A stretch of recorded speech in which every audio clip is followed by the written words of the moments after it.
Oke, selamat pagi buat teman-teman. Eh, Selamat kembali lagi dengan materi-materi baru yang akan kita diskusikan bersama-sama kurang lebih dalam satu semester ke depan. Selamat juga untuk masuk ke tahapan semester baru buat teman-teman yang mungkin teman-teman sebelumnya juga sudah punya materi yang membahas tentang yang berhubungan dengan belajar. Nah, saya mengingatkan kembali kepada teman-teman bahwasanya teman-teman akan semakin dalam membahas tentang belajar dan pembelajaran, baik itu di mata kuliah saya maupun mata kuliah yang akan diberikan oleh dosen lain, yang dimana kita ketahui rumpun pendidikan Pancasila dan Kewarganegaraan ini kan ada rumpun politik, hukum, dan juga pendidikannya, ataupun ada yang mengatakan menambahkan yang namanya sosial, seperti itu. Jadi teman-teman mulai sekarang sudah mulai menanamkan dalam benak masing-masing bahwasanya kita juga bisa menjadi pendidik kelaknya. Jadi mulai dari sekarang kita sudah mulai ditempa untuk menjadi guru yang baik, bagaimana nantinya untuk menyelesaikan magang, semisal semester depan teman-teman sudah mulai masuk magang ya, seperti itu. Mungkin 2 semester lagi seperti itu. Nah, di sini kita akan membahas tentang hakikat belajar. Nah, di materi kali ini kita akan membahas tentang 7 poin. Yang pertama itu pengertian dari belajar, yang kedua itu unsur-unsur apa aja yang terdapat dalam belajar tersebut, yang berikutnya itu tujuan belajar, prinsip-prinsip belajar, kemudian beberapa teori tentang belajar, kemudian faktor-faktor yang mempengaruhi proses belajar, dan menjelaskan tingkat keberhasilan belajar, seperti itu ya.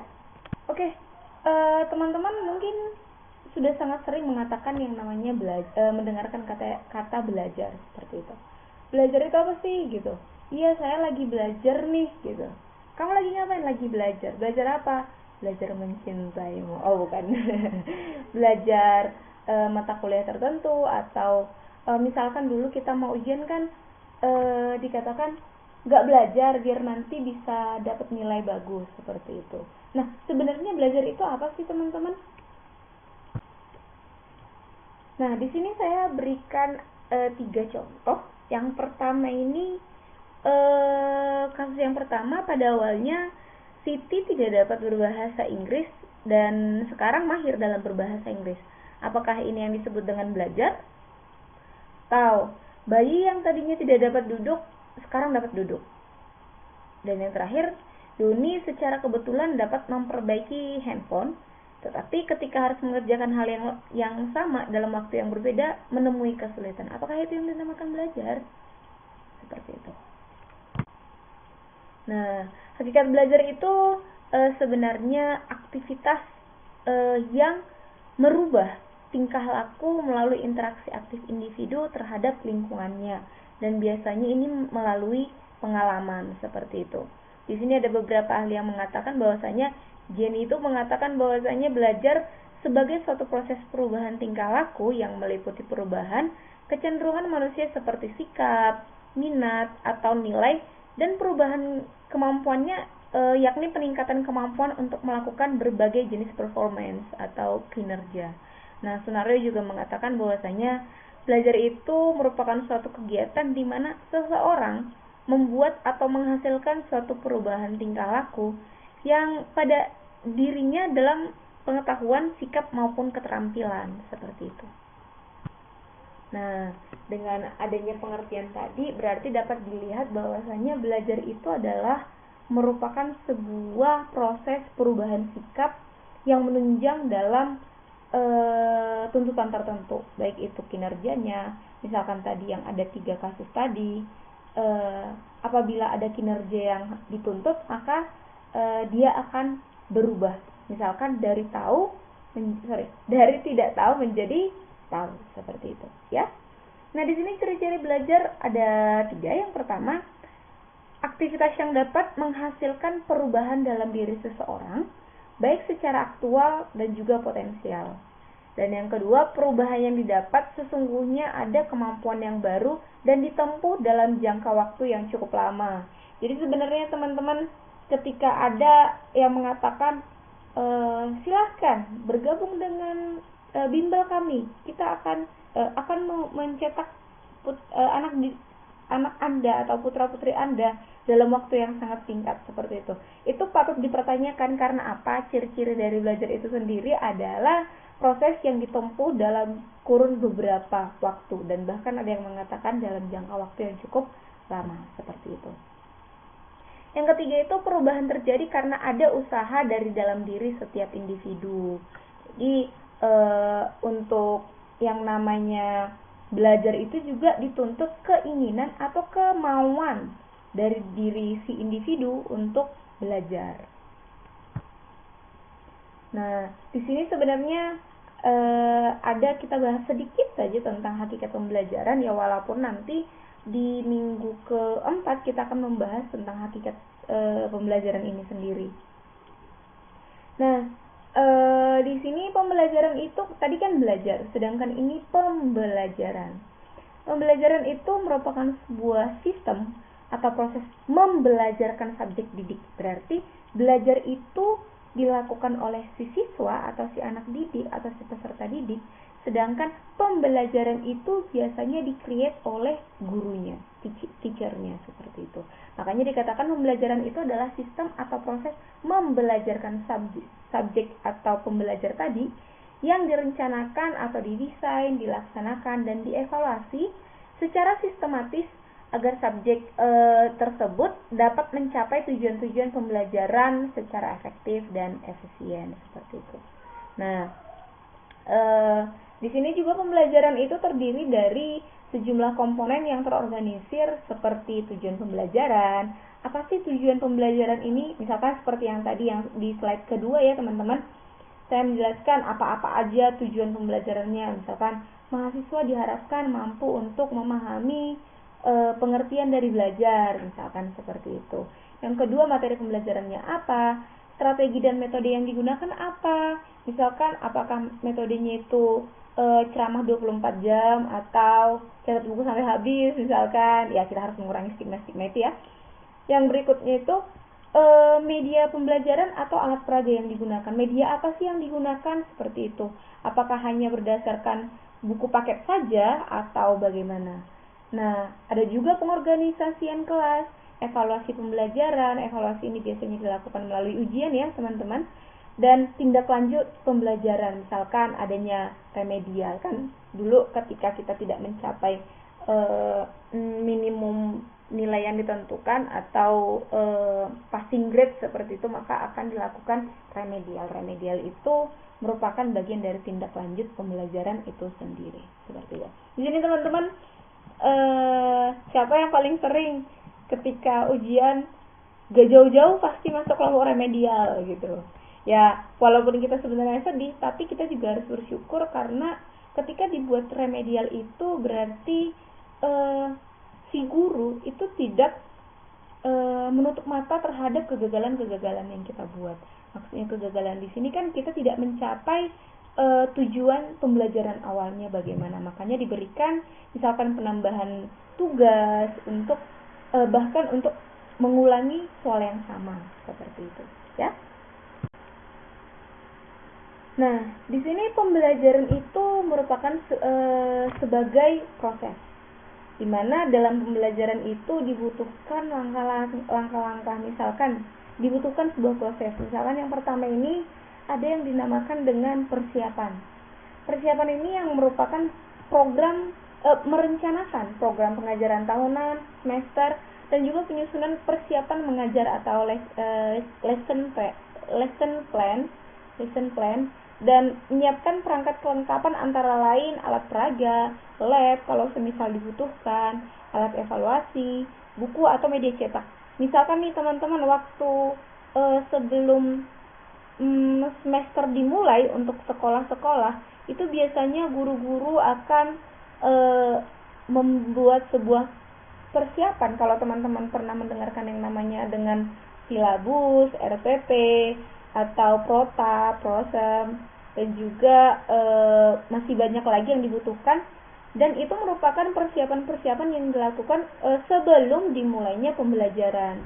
Misalkan nih, buku apa yang harus digunakan, apakah semisal buku terbitan dari Yudhistira atau penerbit Erlangga ya, biasanya yang dua ini cukup famous pada masanya. Saya nggak tahu di masa teman-teman produk merek buku yang mana yang penerbit mana yang paling populer seperti itu. Nah, itu merupakan bagian dari persiapannya. Nah, yang keduanya itu melaksanakan kegiatan pembelajaran. Makanya setelah semester dimulai, maka dilakukanlah rencana-rencana yang telah dibuat. Di sini ketika melaksanakan kegiatan pembelajaran itu harus mengacu dari persiapan yang telah dibuat. Tapi banyak juga dipengaruhi oleh pendekatan atau strategi dan metode pembelajaran yang telah dipilih dan dirancang penerapannya, serta filosofi kerja dan komitmen guru, persepsi dan juga sikap terhadap siswa. Nah, teman-teman, terhadap pelaksanaan ini juga harus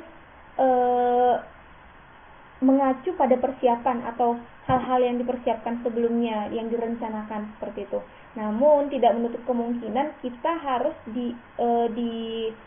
ditantang atau diminta harus siap ketika situasi berbeda. Misalkan nih, ketika kita di rancangan kita misalkan membuat video, misalkan pada minggu kesekian anak siswa kelas 10 menonton film ini untuk melakukan studi kasus, analisis kasus seperti itu. Namun pada kenyataannya tiba-tiba mati lampu seperti itu. Makanya harus membuat plan A maupun plan B untuk menghindari sesuatu yang tidak diinginkan ketika pelaksanaannya terjadi seperti itu ya. Jadi harus juga tidak boleh strict kepada rencana yang kita lakukan, tapi juga kita harus mampu untuk memodifikasi. Misalkan seperti saya, ketika tiba-tiba COVID-19 ada, berarti pertengahan semester lalu saya harus dituntut untuk mendesain bagaimana mahasiswa-mahasiswa mampu untuk presentasi, walaupun tidak bisa secara langsung on the spot di kampus, tapi misalkan kita menggunakan platform lain seperti itu. Dan syukurnya teman-teman, ketika kita di mata kuliah pendidikan IPS ya, sebelumnya itu kita memang sudah dirancang untuk penelitian, dan juga teman-teman memiliki inovasi yang baru juga kan ketika teman-teman melakukan wawancara melalui Google Form misalkan, melalui platform lainnya seperti itu. Makanya rencana kita itu bisa berubah dan kita dituntut untuk inovatif tergantung situasi yang ada seperti itu ya. Nah, yang berikutnya itu menindaklanjuti pembelajaran yang telah dikelola yang tadi. Nah, kegiatan ini kan pasca, berarti tadi kan persiapan itu sebelum pra pembelajaran, terus pembelajaran, dan ini yang terakhir adalah pasca pembelajaran. Nah, kegiatan pasca pembelajaran ini dapat berbentuk pengayaan.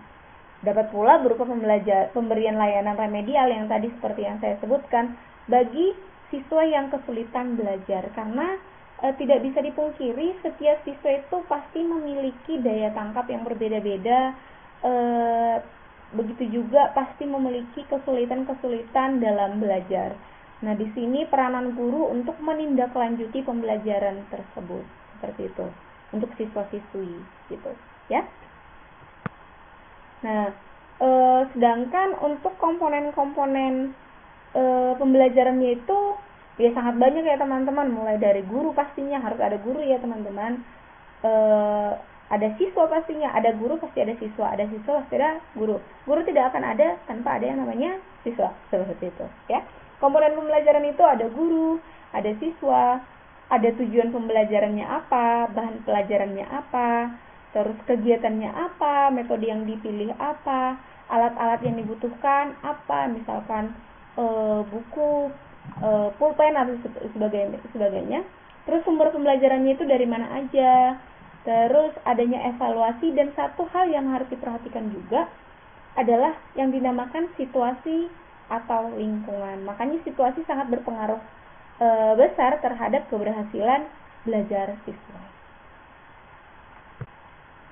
Oke, di sini ada faktor-faktor pendukung proses belajar dan pembelajaran, di mana ada dua faktor. Yang pertama faktor dari luar dan juga faktor dari dalam. Untuk faktor dari luar itu misalkan adalah lingkungan dan instrumen. Instrumen itu alat-alat atau nama instrumen lebih sederhananya ya. Hal-hal yang dibutuhkan, bantuan seperti itu. Yang pendukung. Nah, untuk lingkungan ini terdiri atas 3 pula. Misalkan lingkungan alamnya bagaimana, lingkungan sosialnya bagaimana, lingkungan budayanya bagaimana. Misalkan kita sedang mengajarkan materi tentang toleransi, semisal. Ketika si anak didik berada di lingkungan yang multikultural, yang beragam, maka dia akan lebih mudah untuk memahami topik-topik yang akan kita bahas. Seperti itu. Makanya itu sangat mendukung. Daripada teman-teman mengajarkan siswa yang benar-benar di daerahnya atau di lingkungannya itu hanya homogen, seperti itu. Sama, nggak ada beragamnya sama sekali gitu. Sama agama, sama sukunya, sama karakternya, misalkan seperti itu. Akan lebih mudah mengajarkan orang-orang yang berada di lingkungan yang heterogen. Yang berikutnya juga masalah alam juga ya sangat berpengaruh ya teman-teman. Saya juga pernah cerita ke teman-teman bagaimana lokasi PPL saya dulu, yang dimana siswa tidak akan diberikan hukuman ketika dia tidak hadir ke sekolah apabila hari hujan. Kenapa? Karena ketika hari hujan teman-teman, jalanan itu pasti becek karena lokasi atau lingkungannya itu terbuat dari tanah liat yang akan sangat gampang sekali licin ketika diguyur hujan, seperti itu. Ya, ini juga sangat berpengaruh terhadap keberhasilan siswa tadi. Nah, yang berikutnya itu instrumen seperti kurikulum, program yang dilakukan, sarana dan prasarana apa, dan juga guru. Misalkan sarana prasarana ini misalkan itu di sekolah itu sama sekali nggak ada infokus, nggak ada alat yang ngebantu untuk memvisualisasikan hal-hal yang dibahas di kelas. Misalkan nih, kita membahas tentang kita sekarang di Jawa Tengah semisal. Teman-teman juga berasal dari Jawa Tengah semisal. Terus saya menceritakan tentang Danau Toba. Danau Toba itu indah sekali teman-teman, luas sekali dan juga begini lalala ye. Tapi teman-teman tidak dapat untuk memvisualkan apa yang saya jelaskan. Misalkan tidak ada infokus untuk menampilkan gambar atau video tentang Danau Toba tersebut untuk dipahami oleh siswa, makanya dikatakan sarana ini sangat dibutuhkan. Yang berikutnya juga guru. Bisa saja si siswa pintar tapi gurunya tidak mampu untuk mengajari dengan baik. Ketika saya mengajarkan mata kuliah ini juga di 2 semester lalu untuk senior kalian, ada yang mengatakan, Bu, sebenarnya tuh PPKN dulu kita senang Bu, tapi sayangnya guru kita itu dulu dari pertemuan pertama sampai pertemuan terakhir itu nggak pernah masuk ke kelas. Terus pas mau udah ujian semester, kita baru nanya, Bu, Pak, kita nanti dari mana aja soalnya gitu. Dia baru masuk ke kelas dan meminta kita untuk mengisi, tahu kan yang soal ujian paling akhir itu loh. Nah, itu diminta. Kan sedangkan bukan sekedar menjawab pertanyaan dengan baik juga, tetapi ingat, pengertian dari belajar tadi adalah perubahan sikap, seperti itu. Ya? Oke, itu untuk faktor luarnya. Sedangkan untuk faktor dalam maaf ya kalau misalkan ada suara teriak-teriak, kadang ya seperti inilah gangguan, makanya dikatakan tadi lingkungan juga sangat berpengaruh teman-teman, baik itu di proses belajar maupun proses pembelajaran seperti yang saya lakukan sekarang. Nah, untuk faktor dalam ini ada yang namanya fisiologis dan psikologi. Fisiologis itu secara umum dan panca indera, panca indera kan 5 ini loh, mata, hidung, mulut, telinga, terus apa lagi? 5. Hidung, mata, mulut. 3. Telinga, terus lidah ya? Iya ya, kok lidah ya? Oke, nanti teman-teman tambahkan satu lagi. Nah, secara psikologi maksudnya itu adalah bagaimana minat si siswa, bagaimana kecerdasannya si siswa, bagaimana pula motivasinya dan kognitif. Untuk motivasi nanti kita bahas di pertemuan lanjutan. Saya lupa udah pertemuan keberapa nanti. Nah, ini juga sangat berpengaruh karena ketika lingkungan, instrumen fisiologi, lingkungan dan instrumen tadi mendukung, tapi kalau semisal gak ada motivasi siswa, ya sama aja. Gak ada minat untuk belajar, ya sama aja. Akan kesulitan dan hasil belajarnya tidak akan sesuai dengan hasil belajar individu yang minatnya itu tinggi, walaupun IQ-nya itu tidak tinggi, tapi ketika minat dia ada dan juga ada motivasi, hasil belajarnya akan lebih baik, seperti itu. Daripada orang pintar tapi nggak ada minat, kayak semisal ada orang yang dari 16 kali pertemuan dia hadirnya cuma 2 kali semisal, padahal dia itu pintar loh sebenarnya. Tapi ketika tidak ada motivasi tadi, tidak ada minat untuk masuk kelas belajar seperti itu, ya kan sama aja gitu loh. Daripada ada yang pengetahuannya itu sebenarnya kalau dari segi IQ itu dia biasa-biasa ya, 120 seperti itu, 120 sekian gitu IQ-nya, tapi karena minatnya ada, motivasinya tinggi, maka dia bisa mengalahkan atau melewati standar dari individu yang IQ-nya mungkin sampai 140, 140, keren ya, seperti itu ya. Jadi untuk belajar pula dibutuhkan faktor yang tadi, faktor luar maupun faktor dalam. Nah, sebelum kita masuk ke teori pembelajaran ini, ada beberapa hal yang dibahas dari faktor tadi. Di sana peranan guru lah yang sangat besar. Karena apa? Faktor-faktor yang tadi kita bahas itu bisa didesain oleh guru bagaimana menyamankan siswa, seperti itu. Ya. Oke, kita masuk ke teori pembelajaran. Di sini ada teori behaviorism. Itu dari konsepnya Pavlov, Thorndike, dan Skinner. Yang kedua ada teori kognitivisme oleh Jane, Danner, dan Ausubel. Susah ya nama-namanya. Yang berikutnya ada social learning dari Bandura, ada humanis juga dari Rogers, dan ada konstruktivisme dari Vygotsky. Percaya deh, ini pasti orang-orang yang terakhir ini dari Rusia kayaknya. Pasti susah namanya. Oke. Yang pertama, teori behaviorism. Ini teori yang menjelaskan bahwasanya belajar itu adalah perubahan perilaku yang dapat diamati, diukur, dan dinilai secara konkret, secara nyata. Dan juga perubahan terjadi melalui sebuah rangsangan atau stimulus yang menimbulkan hubungan perilaku reaktif ataupun respon berdasarkan hukum-hukum mekanistik. Di sini nanti kita dapat lihat teman-teman, nanti saya lampirkan video-video yang mendukung untuk mempermudah visualisasi teman-teman. Nah, di mana stimulus itu adalah lingkungan belajar anak yang menyebabkan yang menjadi penyebab terjadinya belajar tadi. Yang berikutnya respon itu adalah akibat atau dampak berupa reaksi fisik terhadap stimulus, misalkan paham atau tidak, bagaimana gitu.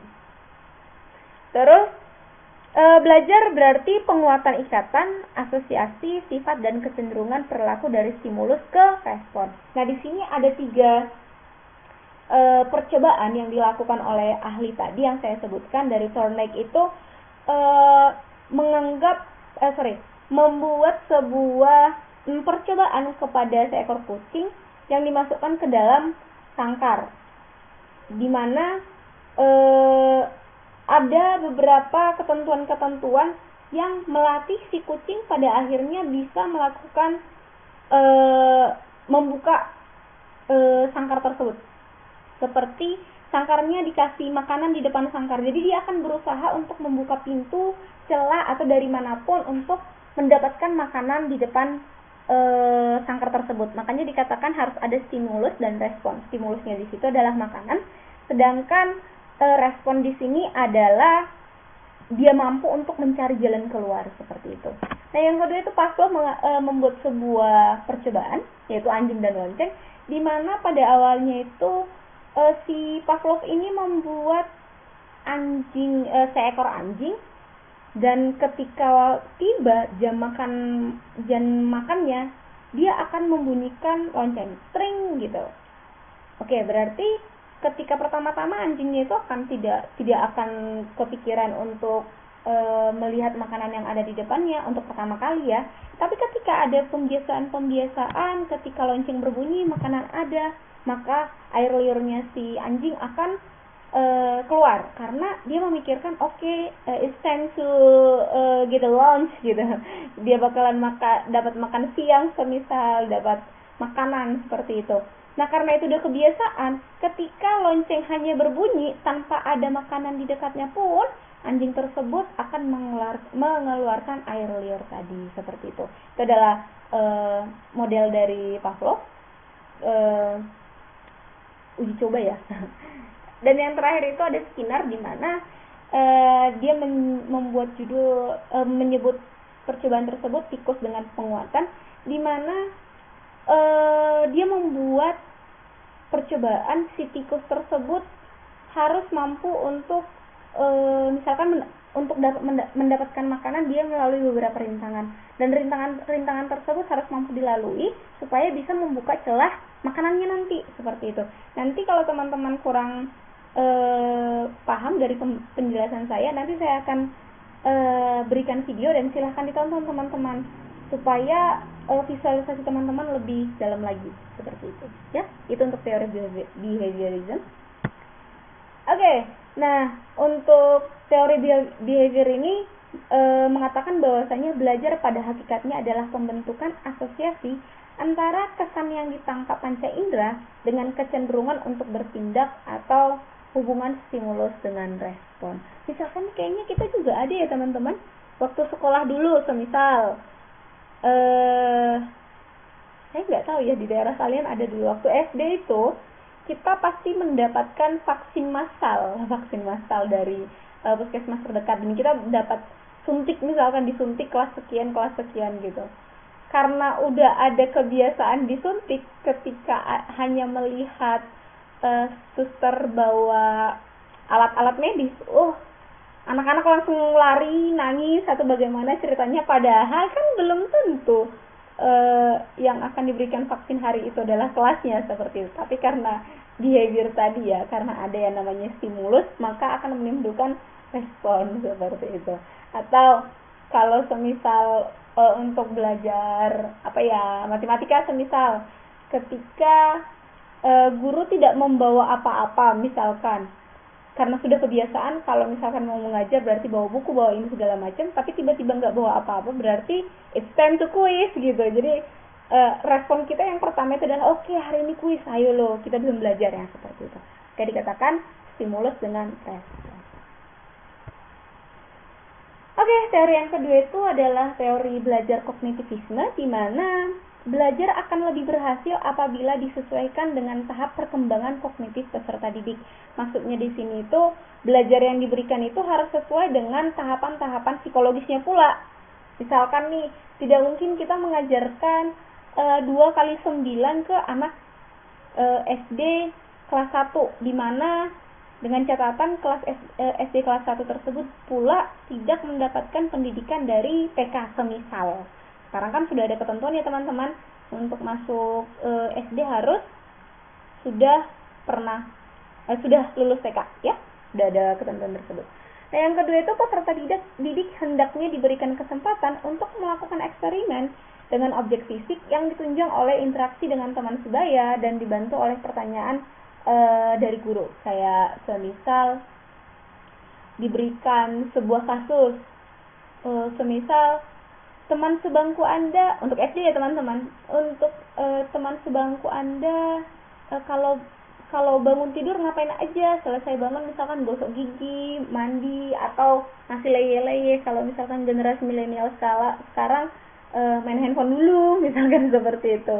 Terus ada juga eksperimen-eksperimen kalau teman-teman dulu, mungkin di masa teman-teman nggak dapat lagi ya, tapi masa-masa kami itu ada yang dinamakan dengan berhitung dengan alam. Jadi kita itu berhitung pakai batu, cari lidi, cari apapun benda-benda yang bisa ditemukan. Dan itu mempercepat pemahaman siswa dalam penjumlahan maupun pengurangan untuk matematika, misalkan seperti itu. Ya.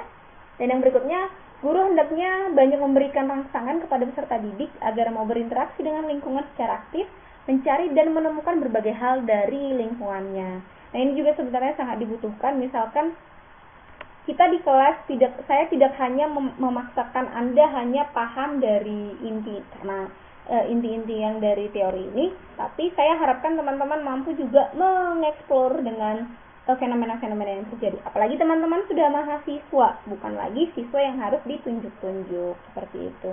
Jadi keingintahuan itu harus meningkat dengan cara saya memberikan penugasan. Ada salah satu di antara teman-teman, ya sebut saja namanya Mawar, di mana teman-teman ketika saya memberikan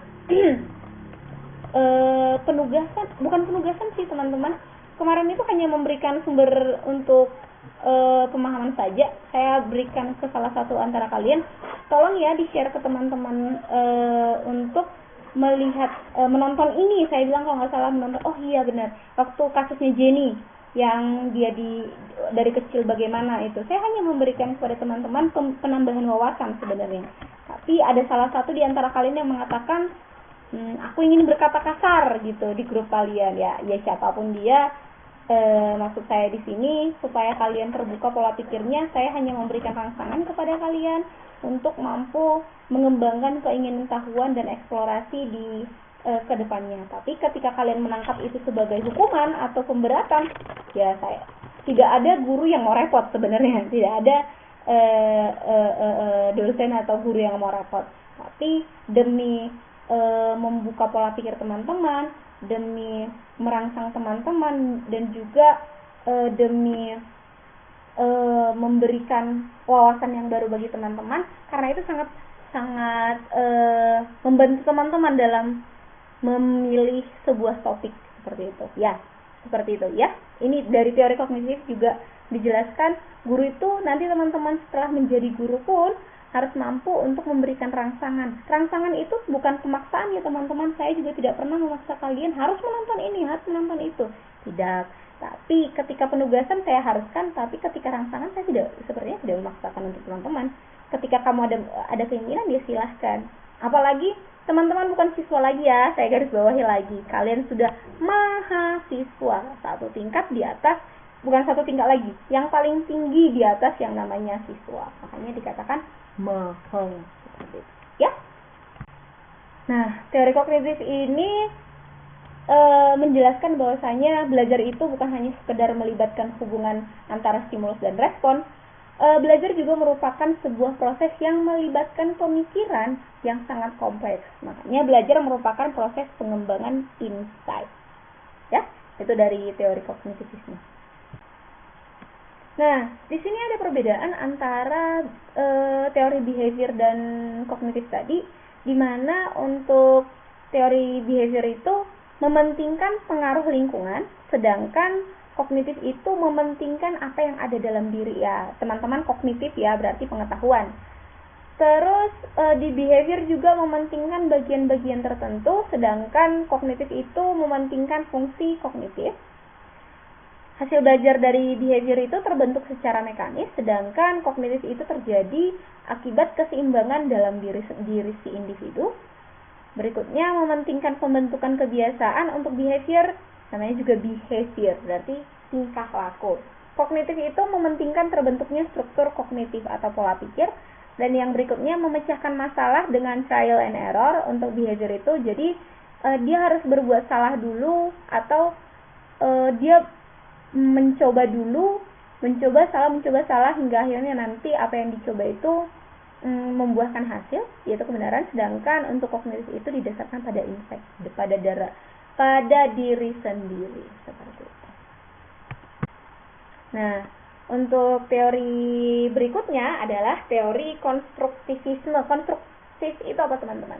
Konstruktif berarti membentuk, membangun gitu.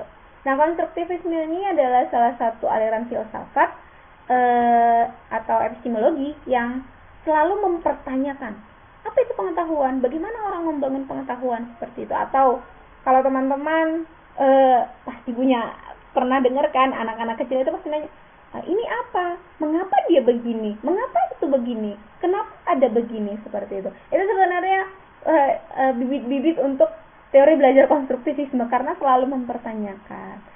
Nah, untuk teori konstruktivisme ini, belajar itu berarti membentuk sebuah makna, dan konstruksi ini merupakan proses yang terus-menerus. Belajar itu bukan hanya pengumpulan fakta, tetapi proses pengembangan pemikiran dan pembentukan pengertian yang baru. Jadi dia tidak akan puas terhadap satu jawaban saja, tetapi dia akan membangun pola pikir, membangun pengertian-pengertian baru dari hasil jawaban-jawaban yang didapat. Nah, untuk proses belajar yang terjadi saat skema seseorang dalam kesenjangan atau disequilibrium, ini berarti proses yang selalu mempertanyakan pada akhirnya. Nah, skill belajar ini dipengaruhi oleh pengalaman dunia fisik dan lingkungan. Jadi sepertinya gabungan antara behavior sama kognitif tadi ya. Dan hasil belajarnya itu tergantung pada apa yang telah diketahui sebelumnya. Makanya untuk pengertian yang didapat pada akhirnya, pada akhir puncaknya, itu merupakan gabungan atau hasil pemikiran-pemikiran atau jawaban-jawaban yang didapatkan sebelumnya. Itu untuk konstruktivisme. Makanya membangun perspektif atau membangun pemahaman baru dari hasil yang telah didapatkan, dari hasil jawaban yang didapatkan. Oke, teman-teman mungkin sudah sangat sering mengatakan yang namanya mendengarkan kata belajar, seperti itu. Belajar itu apa sih gitu? Iya, saya lagi belajar nih gitu. Kamu lagi ngapain? Lagi belajar. Belajar apa? Belajar mencintaimu. Oh, bukan. Belajar mata kuliah tertentu, atau misalkan dulu kita mau ujian kan dikatakan nggak belajar biar nanti bisa dapat nilai bagus, seperti itu. Nah, sebenarnya belajar itu apa sih, teman-teman?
Untuk teori konstruktivis tadi, ini ya lebih modern ya.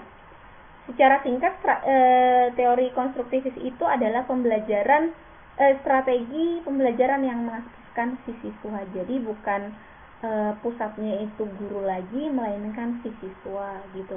Jadi inilah yang sebenarnya saya harapkan dari teman-teman. Apalagi teman-teman sudah mahasiswa. Saya selalu kalau teman-teman mikir ibu mah dikit-dikit mahasiswa, ya itu udah label untuk kalian. Kalian harus memiliki perbedaan dengan siswa. Masa iya siswa lebih kritis, lebih aktif daripada mahasiswa gitu. Apalagi kan nanti kalian yang menjadi guru seperti itu. Bagaimana teman-teman menjadi mediator atau fasilitator ketika teman-teman tidak siap hari ini sebagai mahasiswa yang lebih aktif. Oke? Nah, contoh pembelajaran ini yang paling sering ya. Contoh pembelajaran konstruktivis ini yang pertama itu yang inquiry based learning, yaitu berbasis inquiry. Yang kedua itu problem based learning, yaitu pembelajaran berbasis masalah. Yang ketiga contextual teaching and learning atau CTL, yaitu strategi pembelajaran kontekstual. Dan yang terakhir strategi pembelajaran kooperatif atau cooperative learning. Ini sangat sering ya untuk strategi-strategi belajar yang sering kita lakukan. Kita kira-kira yang mana nih ya yang diantara yang keempat ini? Ayo. Nah, nanti untuk diskusinya silahkan sorry, saya bersin. Yang untuk bahan diskusinya nanti diantara yang keempat ini, strategi mana yang pernah Anda alami? Strategi mana yang pernah teman-teman alami ketika sekolah dulu, dan silahkan jabarkan. Misalkan nih, saya pernah PBL Bu, problem based learning, kita begini begitu begini, masalah yang kita pecahkan adalah begini. Itu untuk berbagi teman-teman ya. Kita nanti silahkan didiskusikan di kelas ini, dan di kelasnya sudah disediakan platform diskusi. Oke, yang keempat itu teori belajar social learning, di mana untuk teori belajar social learning ini ada 3 unsur utamanya, yaitu individu, dan ada yang namanya motivasi intrinsik, yaitu rangsangan lingkungan dan tingkah laku. Dari teori ini salah satu tokohnya adalah Bandura, yang mengatakan tingkah laku anak-anak adalah dipelajari melalui peniruan atau permodelan atau imitasi. Teman-teman kalau ingat belajar sosiologi, kan di sini rata-rata anak IPS toh. Nah, dan untuk teori belajar ini, orang itu diperhatikan sebagai model. Oke, kalau modelnya baik, kalau enggak enggak ya, untuk teorinya memang seperti itu. Yang berikutnya, proses pembelajaran melalui memperhatikan tingkah laku model sebagai permodelan, yaitu modeling. Jadi dia memperhatikan dan memfokuskan apa yang dilakukan oleh orang lain sebagai yang dianggap sebagai modelnya, role modelnya, seperti itu. Ya, kalau teman-teman ngikutin seminar yang kemarin, seminar saya dengan salah satu peneliti, dia mengatakan bahwasanya kenapa nilai-nilai toleransi di Indonesia itu tidak sampai ke akar rumput. Kenapa tidak sampai ke bahasa Indonesia akar rumput? Grassroots, lapisan paling bawah. Kenapa nggak masuk ke masyarakat? Jawaban yang cukup menarik dari Pak Hanan itu mengatakan bahwasanya ketika sudah diajarkan tetapi tidak ada permodelan yang baik. Bahkan ada anak-anak tersebut mengatakan, kenapa kita harus baik? Kenapa kita harus toleran? Sedangkan orang-orang dewasa tidak toleran, seperti itu. Makanya hati-hati guys, sebagai orang dewasa kita dianggap sebagai model oleh anak-anak di bawah umur kita, gitu.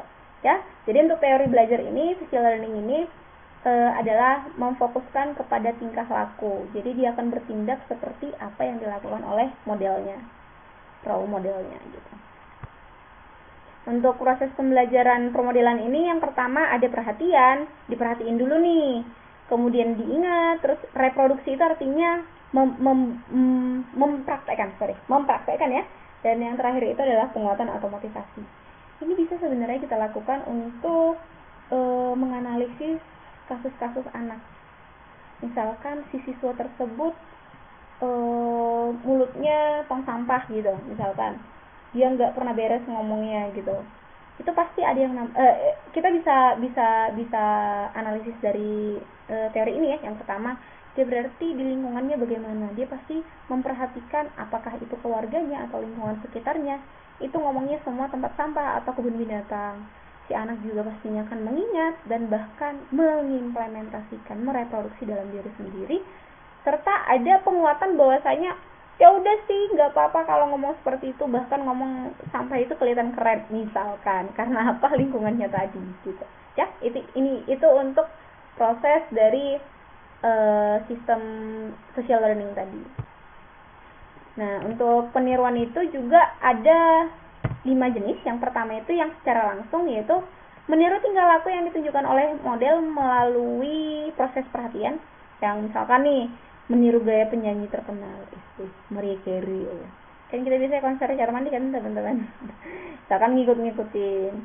Terus secara tidak langsung itu melalui imajinasi secara tidak langsung, contohnya meniru watak yang dibaca dalam buku, memperhatikan cara seseorang guru mengajar. Misalkan nih, nanti teman-teman ketika ada praktek mengajar, teman-teman pasti ada role model yang di otak teman-teman, saya mau jadi guru seperti guru ini misalnya.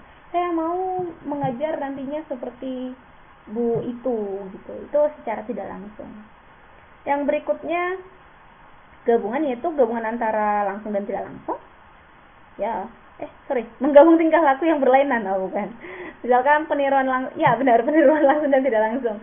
Contohnya itu siswa meniru gaya gurunya melukis dan cara mewarna dari buku yang dibacanya. Misalkan gini nih,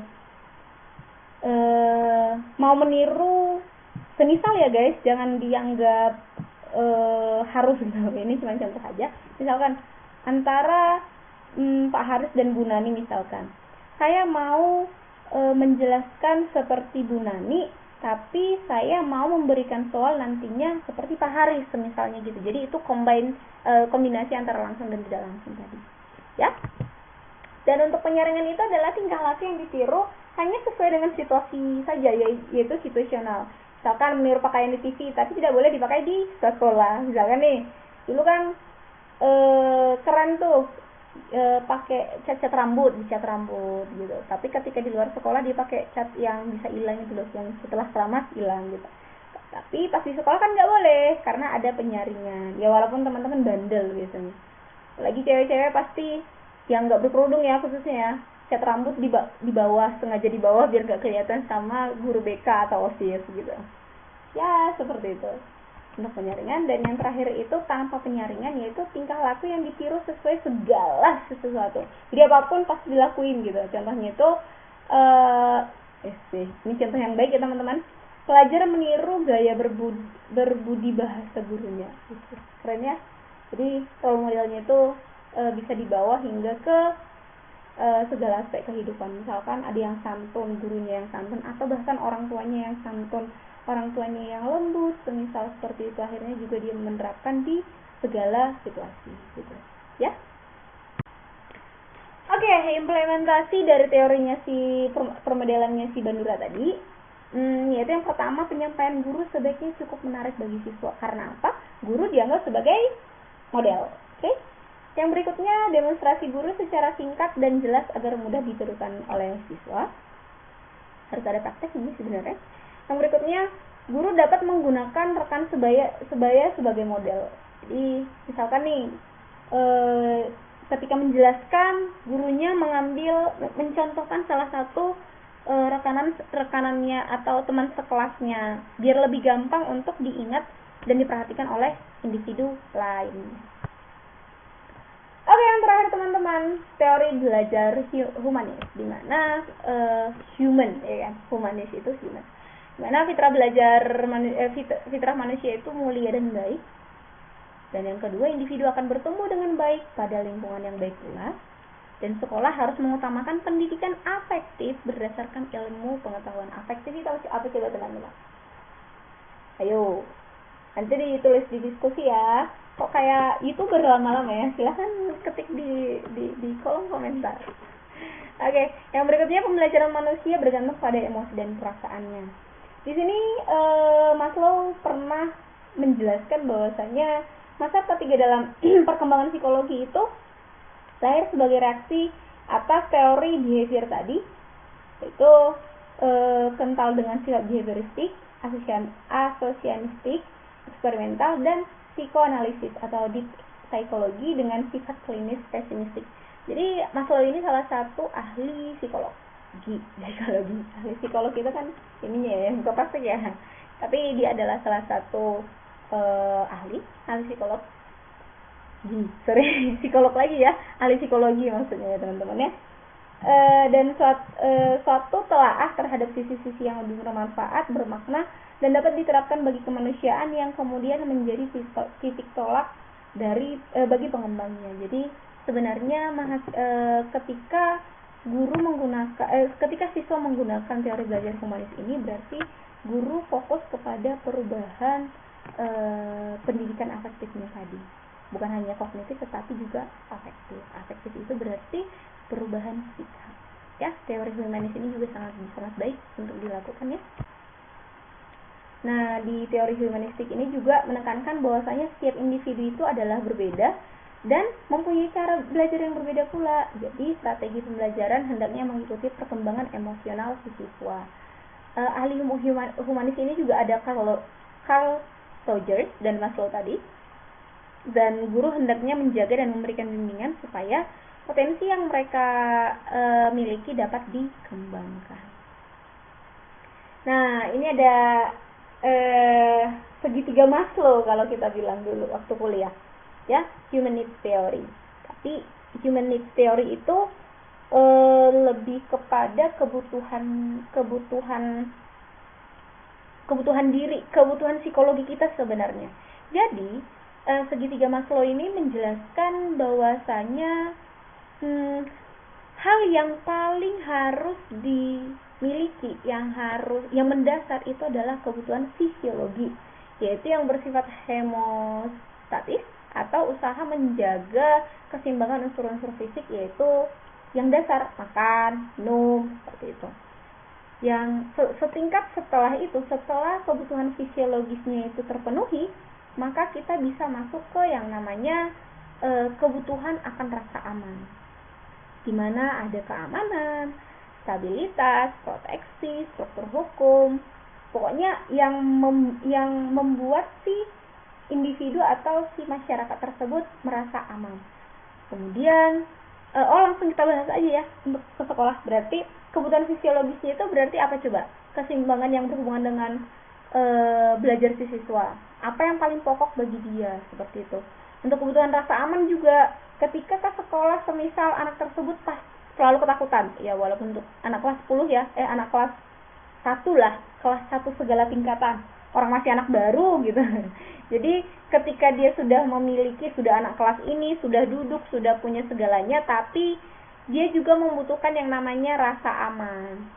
Setingkat setelah itu, ketika rasa aman itu terpenuhi, maka dia akan membutuhkan keinginan untuk dicintai dan mencintai. Dicintai dan mencintai tidak selamanya untuk pasangan laki-laki dan perempuan ya teman-teman, tapi siswa juga memiliki rasa untuk dicintai oleh guru maupun teman-teman di sekelilingnya.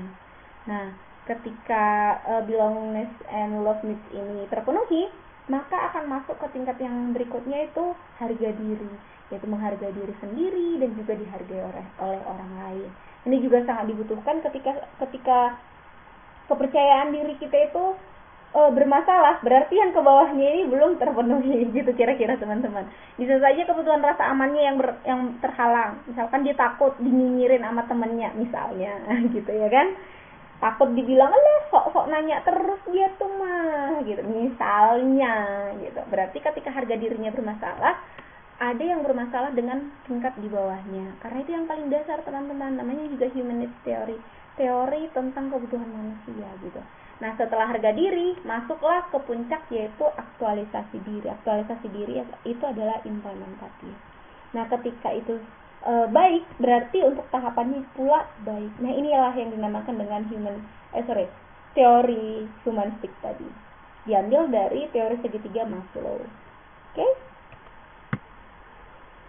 Nah, teori belajar humanistik ini menurut Habermas itu bahwasanya belajar teknis atau technical learning itu bagaimana seseorang dapat berinteraksi dengan lingkungannya lingkungan alamnya secara benar, di mana pengetahuan dan keterampilan apa yang dibutuhkan dan perlu dipelajari agar mereka dapat menguasai dan mengelola lingkungan sekitarnya dengan baik. Nah, yang berikutnya belajar praktis atau practical learning, di mana bagaimana seseorang dapat berinteraksi dengan lingkungan sosialnya, yaitu orang-orang di sekelilingnya dengan baik, tadi dengan alamnya, sekarang dengan sosialnya. Misalnya itu kegiatan belajar lebih mengutamakan terjadinya interaksi yang harmonis antara sesama manusia.